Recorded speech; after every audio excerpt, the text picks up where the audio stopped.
Hola, ¿cómo están? Soy una vez más el profesor Mario Salamanca. Esta es su clase de Introducción y Métodos de Estudio. Estamos hoy finalizando ya nuestra clase.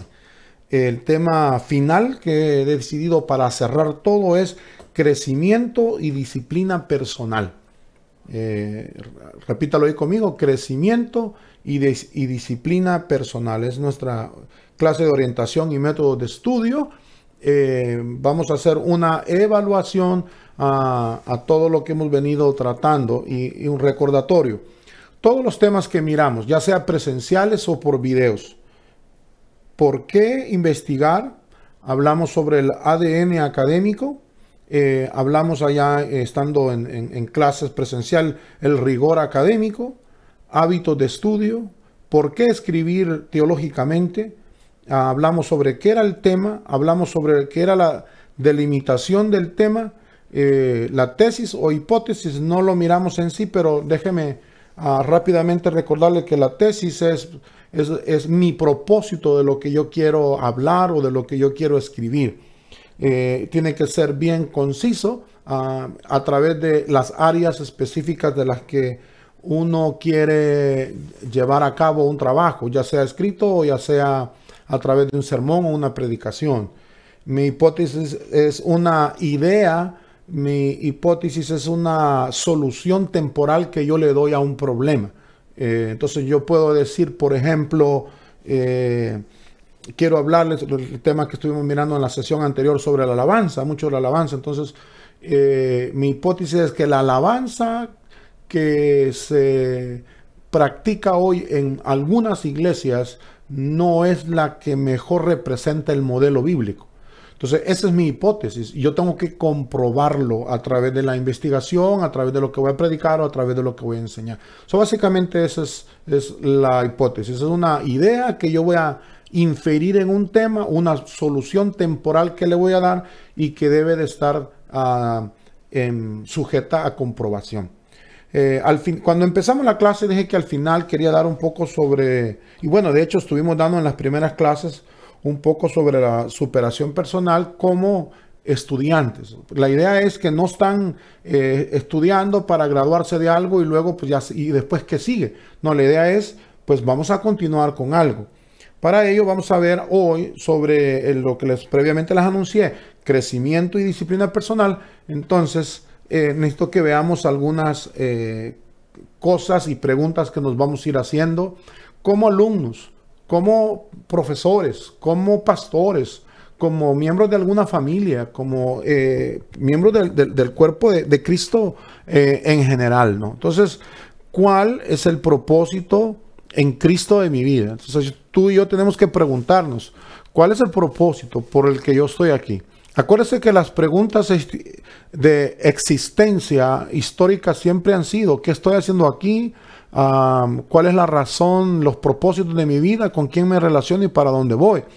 Dios nos responde esas preguntas. A mí, y siempre les comparto este pasaje porque me gusta mucho, porque no nos ha dado Dios espíritu de cobardía, sino de poder, de amor y de dominio propio.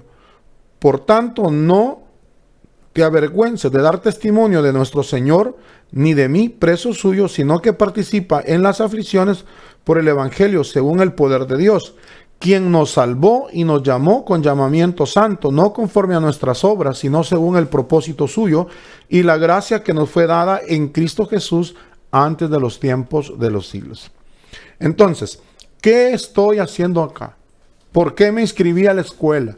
¿Por qué quiero predicar? ¿Por qué quiero enseñar? ¿Cuál es el propósito? ¿Qué hay detrás de eso? ¿Y cómo llegar a las metas de una forma adecuada y de una forma oportuna?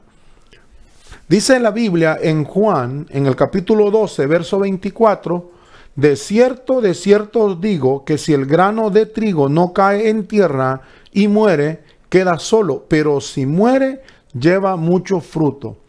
Repita conmigo, para llegar a las metas tengo que pagar un precio. Repítalo, para llegar a las metas tengo que pagar un precio. Algo va a sufrir, ya sea mi tiempo, ya no va a ser el mismo tiempo para los deportes, para mis recreaciones habituales para descansar, dormir todo el tiempo que yo quiera, sino que ahora voy a tener que invertir y hacer un programa de vida y saber a dónde estoy, qué cambios tengo que hacer para poder llegar ahí a la meta que me he trazado. En orientación y métodos de estudio precisamente trata de responder esto. El estudiante viene a la escuela bíblica, son 2 años, 3 años del programa y queremos asegurarnos que perdón, usted pueda cumplir esa meta y llegar a ese propósito. Entonces, repita, todo lo que yo hago en mi vida es una inversión. Uy.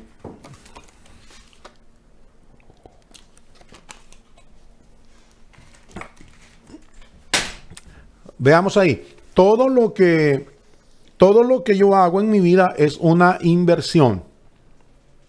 Todo. Usted está en la escuela bíblica, usted está invirtiendo. Está invirtiendo su tiempo, está invirtiendo su dinero, está sacrificando algunas áreas de su vida, posiblemente tiempo con la familia, dejando de trabajar algún día de trabajo, algo va a sufrir. Pero yo tengo que saber que si este sacrificio que voy a hacer va a valer la pena. Si esto que estoy haciendo es algo que yo deseo, que le voy a poner todo mi entusiasmo y compromiso a hacerlo. Porque si no, solamente voy a desperdiciar tiempo, voy a gastar dinero y voy a quedar frustrado al final. Déjeme dar algunas serie de pasos entonces que son extremadamente importantes para obtener crecimiento y disciplina personal. Primero, yo tengo que tener la decisión y deseo de crecimiento. Tengo que tener el deseo de crecer. Esto es como cuando uno era pequeño, ¿no? Y lo medían a uno, la estatura, y uno levantaba un poquito así los pies para estar más alto. Entonces el deseo de un niño es crecer, estar más grande. Entonces, yo tengo que tener el deseo de crecer en mi vida, crecer espiritualmente, crecer económicamente, crecer familiarmente, crecer como persona, crecer como profesional, crecer como académico, no quedarme en el mismo nivel. La idea es poder avanzar hacia otro nivel donde pueda glorificar a Cristo y darle la gloria al Señor, que gracias a ese esfuerzo, gracias a esa disciplina, Él me ha dado la habilidad de poder llegar ahí. Aunque sea difícil de creer, hay personas que no quieren crecer en la vida, que no quieren sacrificarse, que no quieren estudiar, que quisieran ganar más dinero, pero no quieren aprender un poco inglés, los que no saben, quisieran tener otras posibilidades profesionales, pero no aprenden otra profesión que no es la misma que han practicado por los últimos 35 años. Entonces, yo tengo que tener 3 cosas claves donde yo quiero crecer. Quiero crecer en el área personal, avanzamos, en la área familiar y en la área ministerial. 3 áreas. Y por supuesto hay otras áreas más, pero en orientación y métodos de estudio queremos que el estudiante se focalice, que tiene que crecer personalmente, como persona, como individuo. Ser más disciplinado, ser una persona responsable, ser una persona que sé usar bien mi tiempo, no lo desperdicio. Estuvimos hablando de eso en la segunda sesión, si se recordarán. Tengo que crecer en la área familiar. Si hay algo que yo estoy haciendo y me está alejando de mi esposa y me está alejando de mis hijos, yo tengo que evaluar que si eso que estoy haciendo vale la pena tanto como para que me aleje de mi esposa y mis hijos. Y lo más seguro que nada vale la pena que te aleje de tu esposa y de tus hijos. Yo tengo que crecer familiarmente y crecer juntamente con ellos. Si mi deseo es de superación a las costillas del dolor y la separación de mi hogar, pues obviamente ese no es un deseo bueno y Dios no está ahí, no lo va a honrar. Y deseo de crecer ministerialmente, que es lo que en este caso nos va a ocupar en esta sesión, en esta última sesión. Crecimiento y disciplina para crecer ministerialmente. Le voy a poner, yo le había prometido a usted, en la segunda clase les prometí que les iba a dar unos datos, unas estadísticas y se las traigo ahora. del por qué necesitamos obreros, personas que se preparen, personas que le quieran servir al Señor, personas que estén comprometidas con el Señor para hacer el trabajo y levantar la mano y decir, heme aquí, envíame a mí. Le voy a dar una serie de datos muy importantes. Bueno, como usted sabe, en las iglesias, independientemente que ahora estamos en una pandemia y en una cuarentena, pero en las iglesias, o espero que ya hayamos salido cuando vea este video, independientemente de esto, las personas entran por una puerta pero salen por otra. O sea, la cantidad de personas que se quedan en la iglesia es muy poca. Hay muchas razones por las que no se quedan. Y eso amerita que necesitamos obreros constantemente que estén dispuestos a prepararse, obreros que estén dispuestos a educarse para poder servir en la iglesia. En la década de los 80, la membresía de las iglesias había descendido un 10%. Entonces no había mucho problema si eran, si tenemos una iglesia, por ejemplo, por así decir, de 100 miembros, 10% ya no iban, pero nos quedaban 90. No se sentía mucho el problema. Si teníamos una iglesia de 1000 miembros, 100 ya no dejaron de ir, pero te quedaban 900. O sea, el volumen de personas que quedaban era más grande que el espacio que dejaban los que se iban. Entonces nadie comenzó a mirar eso como problema. Sin embargo, en la década de los 90, la membresía de las iglesias bajó el 40%. Entonces ahí sí tenemos un problema muy grande. Si teníamos una iglesia de 1000 miembros, 400 de ellos, el espacio de 400 de ellos sí ya se notó. Y las iglesias y los estudiosos, los eclesiólogos que estudian el asunto de la iglesia, empezaron a analizar cuál es el problema, a dónde está. Comenzaron a analizar los currículos de los institutos bíblicos, se comenzó a analizar la liturgia en la iglesia, se comenzó a analizar los efectos de migración, el tipo de iglesia, tipo de predicación, para ver por qué las personas están yendo. Y no solo eso, muy pocas están entrando al ministerio, que era también un poco una de las cosas más graves. A finales de la primera década del siglo XXI, los números eran alarmantes. Se resume de que de cada 18 iglesias, 16 pararon totalmente de crecer, por así decir. O sea, podemos hacer números más grandes, pero yo quiero poner un número pequeño para que lo podamos visualizar. Iglesias que no reportan a nadie bautizándose, a nadie aceptando a Cristo, iglesias totalmente estancadas en su crecimiento, en su desarrollo, mandando jóvenes al instituto bíblico, preparándose, graduándose, totalmente parados. El censo reportó que cada año hay unas 4000 iglesias que cierran sus puertas, y en el 2012 fue el año con el peor estadística. Fueron más de 8000 iglesias las que cerraron en Estados Unidos, que fue algo bien tremendo. Solo entre 1990 al 2000, la población creció 20 millones de habitantes, y las iglesias de todas las denominaciones juntas perdieron 5 millones de miembros.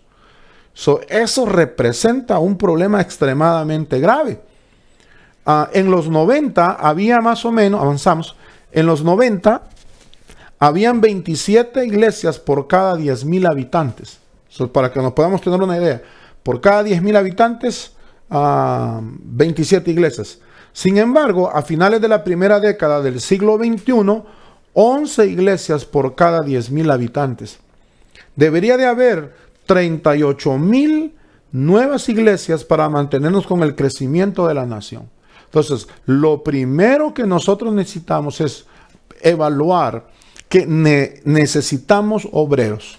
Los pastores necesitamos obreros, sangre fresca, que quiera poner las manos en el arado y no mirar hacia atrás.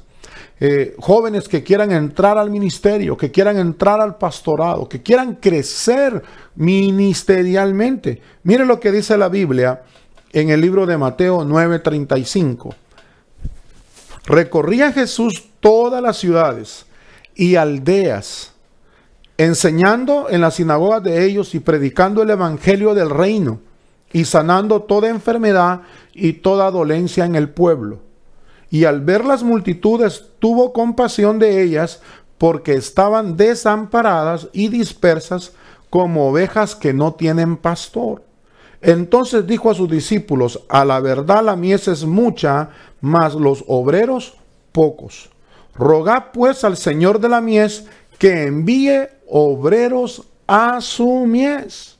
Es decir, desde el tiempo del Señor Jesús se necesitaban obreros, personas preparadas y con el deseo de servir al Señor, cuanto más ahora. Lo primero, para que pueda haber crecimiento y disciplina espiritual, es que nosotros tenemos que tener el deseo de crecer. Y dijimos, crecer personalmente, familiarmente y ministerialmente. En este caso, estamos hablando de crecer en el ministerio. Ahora, la primera barrera del crecimiento es el deseo de crecer y la disciplina personal. Porque muchos no tienen el deseo de crecer, o sí tienen el deseo de crecer. Sí tienen el deseo de tal vez estudiar en un instituto bíblico. Sí tienen el deseo de superarse, de querer hacer algo, pero no tienen la disciplina para lograrlo. No tienen las herramientas que los lleve a culminar esa meta.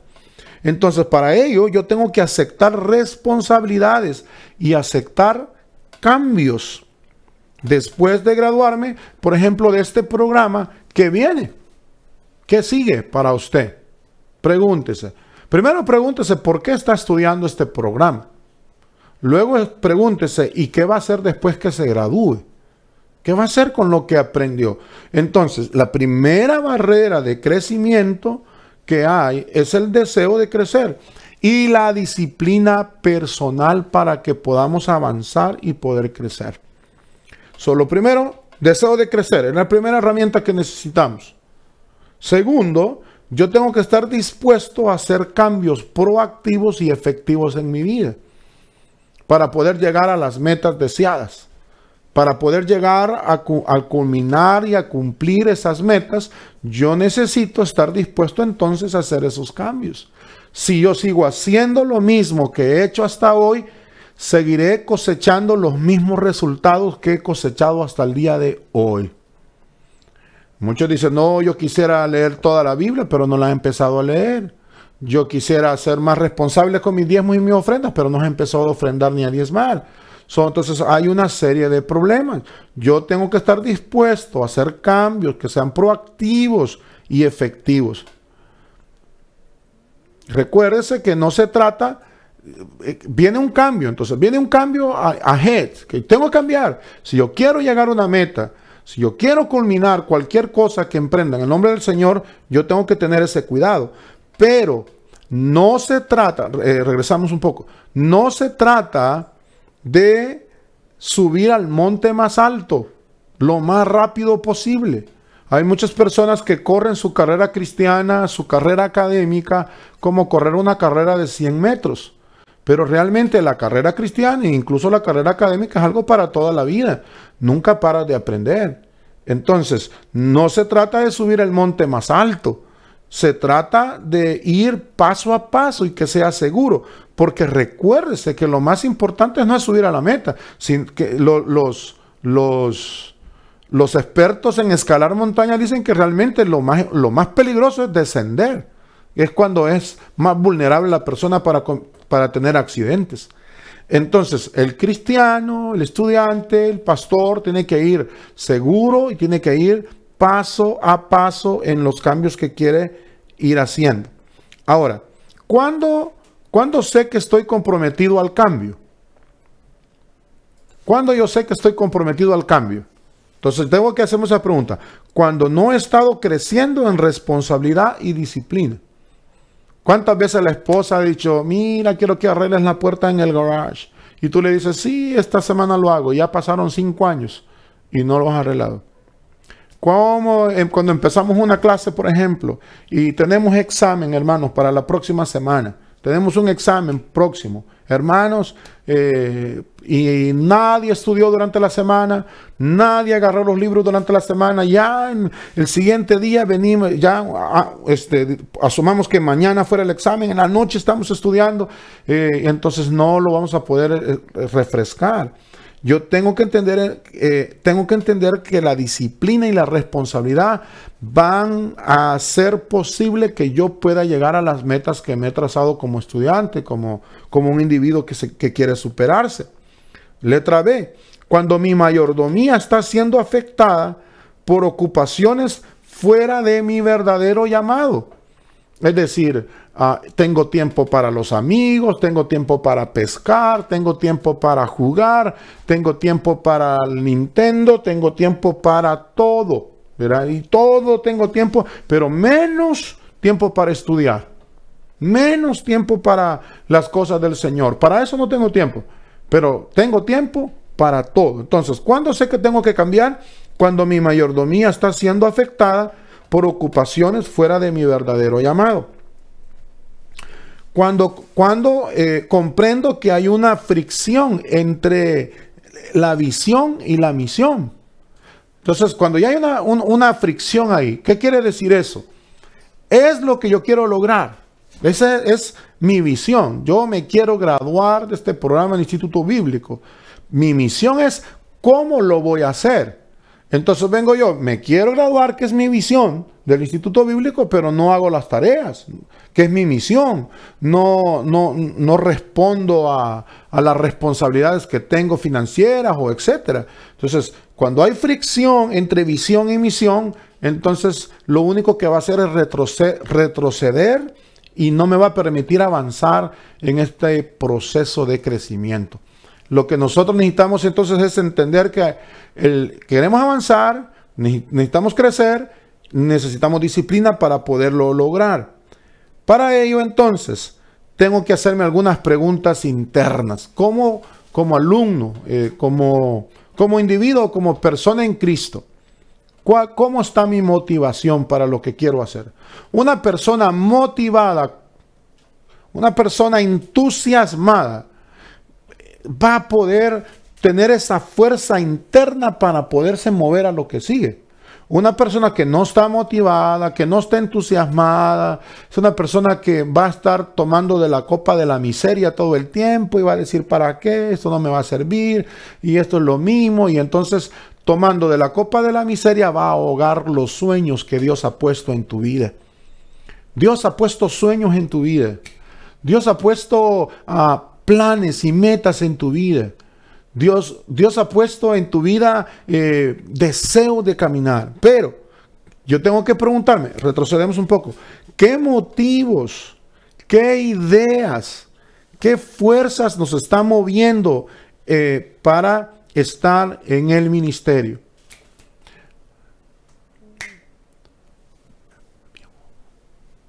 Yo tengo que hacerme esa pregunta. ¿Cuáles son los motivos? Yo tengo la certeza que Dios te ha puesto planes en tu vida. Tengo la certeza que Dios ha puesto un diseño para ti, para que tú y yo desarrollemos. Tengo la visión que Dios te ha puesto sueños para desarrollar. Pero para que eso se cumpla, yo tengo que tener un plan de crecimiento y ser disciplinado.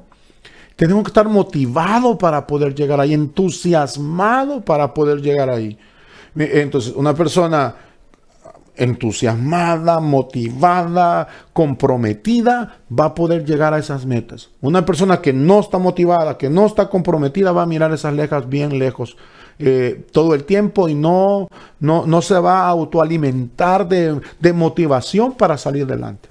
Ahora, pero no se trata solamente de motivación, porque yo me puedo autosugestionar en mi mente, decir, yo lo voy a lograr en 3 meses, en 6 meses, voy a completar lo que sea, toda esta meta, voy a perder este peso, voy a hacer estas tareas, voy a tomar todas las carreras del Instituto Bíblico, las materias que sea. Yo me puedo autosugestionar para llegar a un lado.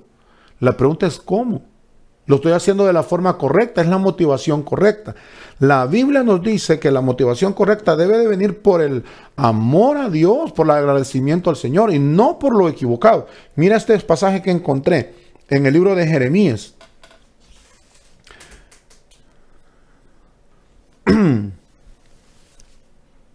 Jeremías en el capítulo 45, verso 5. Aquí tengo 2 versiones.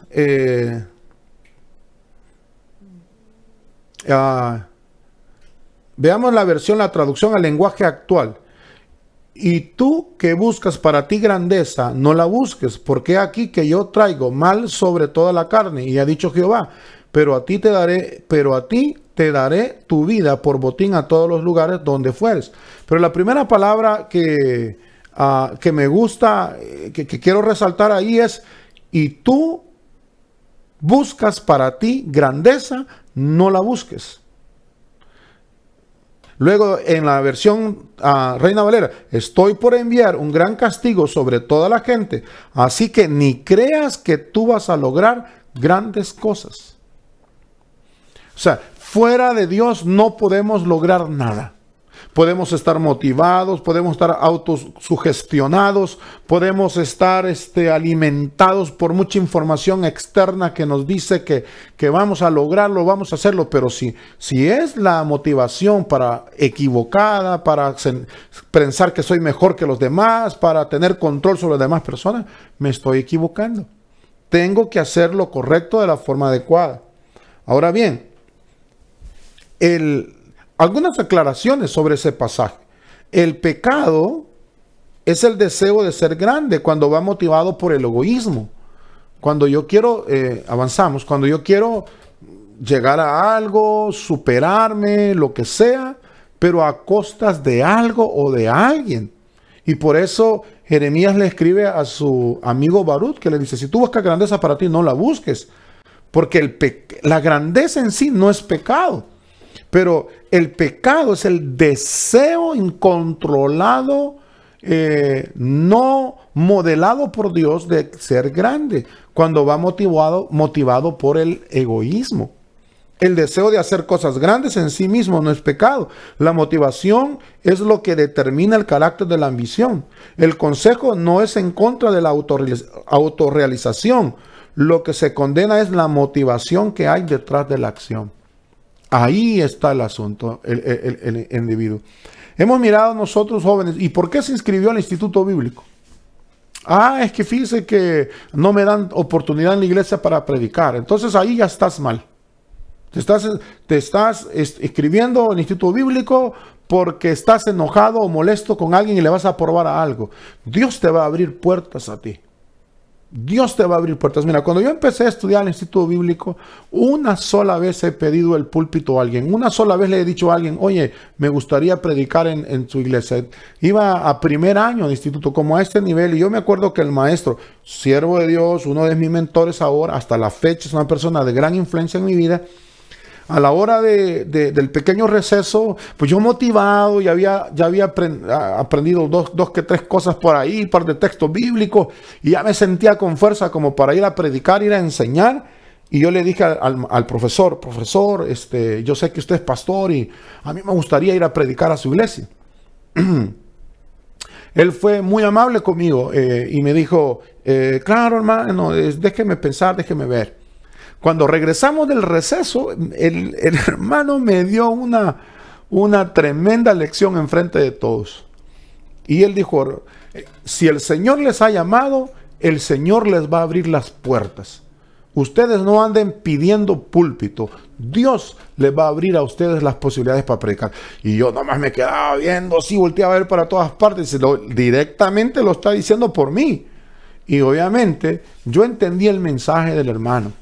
Y esa fue la última vez que yo pedí lugar para predicar. Nunca más lo volví a hacer. Siempre que alguien me ha invitado, me invitan a algo, me invitan a una iglesia y todo, donde Dios me ha abierto puertas, ahí ha ido. Dios te ha llamado, Dios te va a abrir puertas. Pero no te vas a matricular a una escuela, no vas a querer hacer algo para decirle a alguien que tú eres mejor o para probarle que se equivocaron contigo. Porque la motivación ya va equivocada. Y si la motivación va equivocada, la acción va a ser equivocada. No vas a ir a predicar porque ahí está alguien que tal vez no comulga con tus ideas y le vas a querer decir algo. Ahí no estamos honrando nosotros al Señor. Bueno, entonces ya hablamos del deseo de crecimiento. Entonces ahora vamos a hablar sobre la integridad en el proceso. Para todo vamos a necesitar integridad. Deseo de crecer, acuérdense, no se le olvide, es muy importante. Si no tenemos ese deseo de crecer, entonces vamos a quedarnos estancados. Acuérdense, la clave acá es crecimiento y disciplina. Para que pueda haber crecimiento, necesita haber deseo crecer. Para que pueda haber crecimiento, necesito cambiar. No puedo seguir haciendo lo mismo todo el tiempo.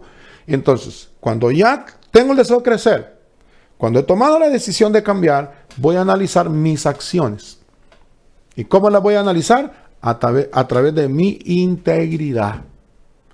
La integridad es algo tan, pero tan importante que no podemos perder. Cuesta tanto construir un testimonio. Cuesta tanto construir todo un proceso en una vida como para perderlo en un momento. Años de estudio, años de preparación para una decisión tonta, en un momento perder todo. Cuesta mucho llegar a completar las metas. Cuesta mucho. Trabajo, esfuerzo, disciplina, entrega, sacrificios, dinero, como para decisiones tontas poderlo derrumbar todo. Entonces, pensemos en este tercer punto, que yo necesito ser íntegro. Mire, en la escuela bíblica, muchos estudiantes necesitan recordar la importancia de la integridad. Por ejemplo, yo doy clases a nivel también a bachillerato, también doy clases a nivel maestrías. Y recientemente estoy dictando un curso a nivel máster en inglés. Y los estudiantes, cuando entregan sus tareas, de hecho ahorita en estos días van a entregar sus tareas, tienen que someter sus tareas por un programa donde ese programa va a verificar si hay plagio en ese trabajo. Plagio significa es que si ellos realmente no lo hicieron y solo lo copiaron de otro lado, tienen que ser íntegros con su tarea. A nivel bíblico, en sus exámenes hay que ser íntegros. Por ejemplo, si vamos a hacer un examen, ya no hay tal cosa de estar con cosas anotadas por acá, sacar el famoso acordeón por ahí o cosas por el estilo. Íntegros a la hora. Sé que muchos de mis estudiantes son esposos y hay por ahí de tanto en tanto que más de algún esposo se pasa de listo y dice, yo pago las materias, pero tú haces las tareas. Y la esposa hace las tareas de los dos. Eso no es integridad. Necesitamos integridad. Si va a leer el libro, lo va a leer íntegro para leer el libro. Para todo necesitamos integridad. Si queremos crecer, si queremos avanzar, necesitamos integridad como estudiantes, como alumnos, como maestros, como pastores. Vamos un poco lo que es integridad. Primero veámoslo con la palabra de Dios. En el libro de Primera de Timoteo, capítulo 3, verso 1. Palabra fiel. Si alguno anhela obispado, buena obra desea. Pero es necesario que el obispo sea irreprensible, marido de una sola mujer, sobrio, prudente, decoroso, hospedador, apto para enseñar, no dado al vino, no pendenciero, no codicioso de ganancias deshonestas, sino amable, apacible, no avaro, que gobierne bien su casa, que tenga a sus hijos en sujeción con toda honestidad, pues el que no sabe gobernar su propia casa, ¿cómo cuidará de la iglesia de Dios? No un neófito, no sea que envaneciéndose caiga en condenación del diablo. También es necesario que tenga buen testimonio de los de afuera, para que no caiga en descrédito y en el lazo del diablo. Lo primero que yo necesito saber entonces es qué es integridad y qué no es integridad, qué es ser irreprensible y qué no es ser irreprensible. Lo primero que debemos aclarar que en lo que consiste ser irreprensible, lo que es y lo que no es. Primero, no es inherancia de comportamiento. No quiere decir que no te puedes equivocar en algún momento o infalibilidad de criterios. Es posible que más de alguno de nuestros criterios esté equivocado. El problema se agudiza cuando el líder da la noción de serlo. La congregación impone etiquetas de superpastor, superungido, superestudiantes. Integridad no tiene que ver con no tener esta capacidad de no equivocarte nunca. Integridad no tiene que ver con esta situación que siempre lo que dices vas a estar correcto. No, no tiene que ver con eso. Tiene que ver con ser completo. Y ahorita vamos a ver, avanzamos. Integridad. La integridad amalga el decir, el pensar, el actuar para formar una persona completa. La integridad nos une interiormente y forja en nosotros un espíritu de contentamiento. No permite a nuestros labios violar el corazón. Somos lo que hacemos y hacemos lo que somos. Decimos y lo que decimos lo cumplimos. Y lo que cumplimos es porque internamente lo somos, no es solamente de afuera. Cuando la integridad es el árbitro, seremos congruentes. Nuestra conducta reflejará nuestra creencia. Imagen es lo que la gente piensa que somos. Integridad es lo que realmente nosotros somos. Qué importante, jóvenes, hermanas, hermanos, es la integridad. Que un pastor, que un maestro, que un estudiante en instituto bíblico no será conocido por sus grandes sermones. No será conocido por sus grandes enseñanzas, por su elocuencia a hablar, por su vocabulario refinado con palabras bastante elevadas y pintorescas. Un maestro, un estudiante, un pastor, un predicador será reconocido por su valor moral, por su testimonio. Entonces nosotros tenemos que asegurarnos, ahorita que estamos empezando la escuela, ser íntegros con nuestras tareas, ser íntegros con nuestra familia, ser íntegros en nuestro ministerio, ser íntegros con nuestro testimonio, porque ahí está la clave de la bendición de nuestro Dios. Dios va a prosperar a una persona íntegra. Dios le va a dar gracia a una persona íntegra. Entonces, 3 áreas importantes donde yo tengo que tener integridad. Repítalas conmigo. En área personal, ser quien digo ser, en todo lugar, en todo tiempo, y no importa con quién estoy. Si solamente soy cristiano en frente de mi pastor, pero no soy cristiano allá en mi trabajo, tengo problemas.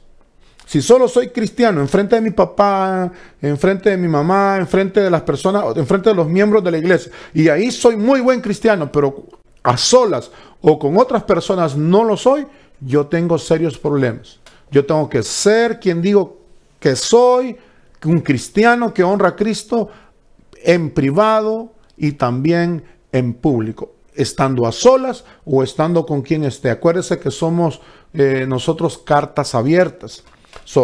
Integridad en el área personal, integridad en la área familiar. Obviamente esta no es clase de matrimonio y familia, en otra materia podemos hablar de eso, un poco de eso, ¿verdad? Pero también ahí hay muchas situaciones en la vida que necesitamos crecer. Necesitamos crecer en el área familiar, en el área relacional con los hijos, en la relacional con la esposa y cosas por el estilo. Y tenemos que ser íntegros en nuestra doctrina, en lo que nosotros enseñamos. Acuérdense, el mismo apóstol Pablo le dijo, haciendo esto te salvarás tú, le dice Pablo a Timoteo, y a los que te escucharan. En otras palabras, tengo que ser íntegro con lo que digo. Se lo repito, íntegro con lo que digo. Para ya ir terminando todo esto entonces, ya ir finalizando y prácticamente, pues obviamente terminar nuestra clase. ¿Qué es una persona irreprensible? Es una persona de buen testimonio, es una persona sobria, de dominio propio, es una persona prudente, que tiene sanidad y juicio,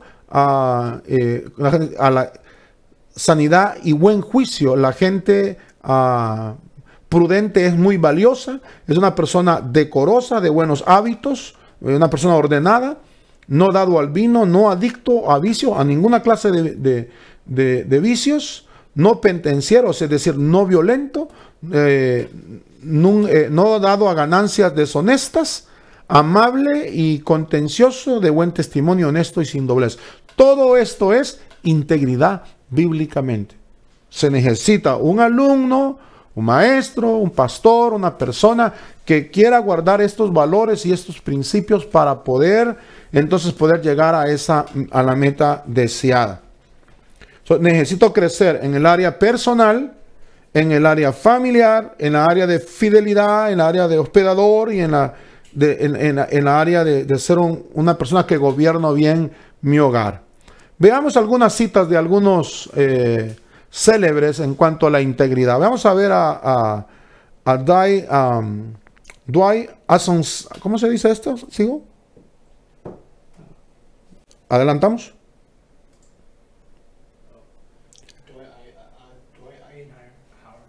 Bueno, no puedo pronunciar muy bien, pero vamos a ver. Él decía esta palabra, Dwight, no,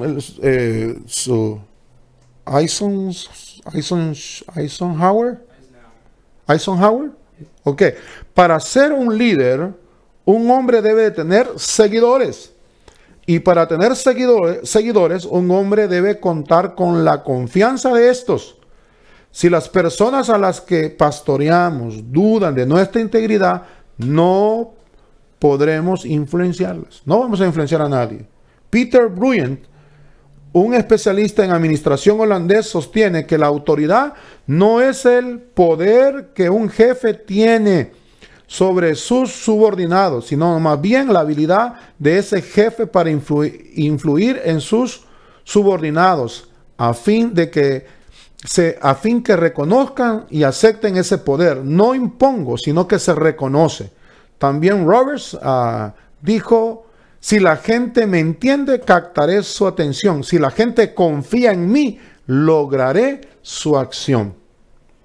Entonces, por último, y para cerrar todo esto y cerrar toda nuestra clase, hemos hablado bastante de los aspectos académicos, del rigor académico, de las disciplinas académicas y de lo que como predicador, como maestro yo necesito.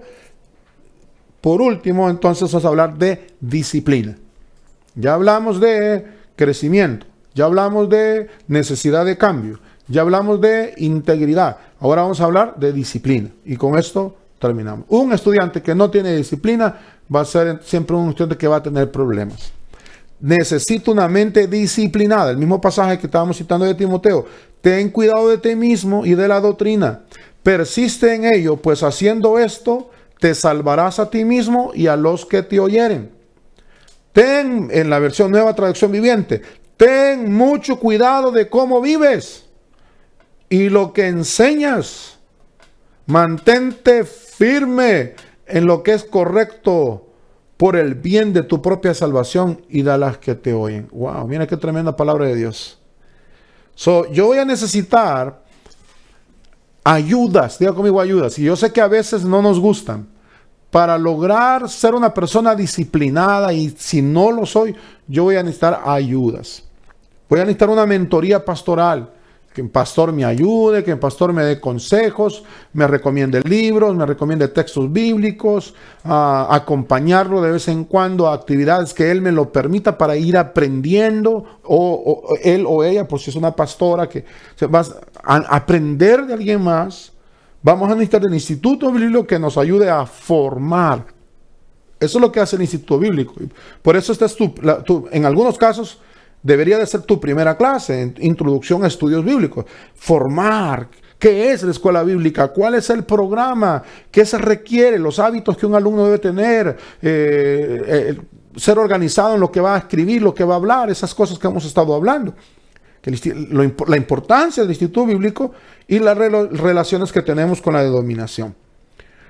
Termino entonces. Rasgos de una persona desorganizada. Y esto cierra ya 5 semanas, ya sea 2 presenciales y los 4 videos con estos que hemos estado tratando de terminar todos. Orientación para estudios bíblicos.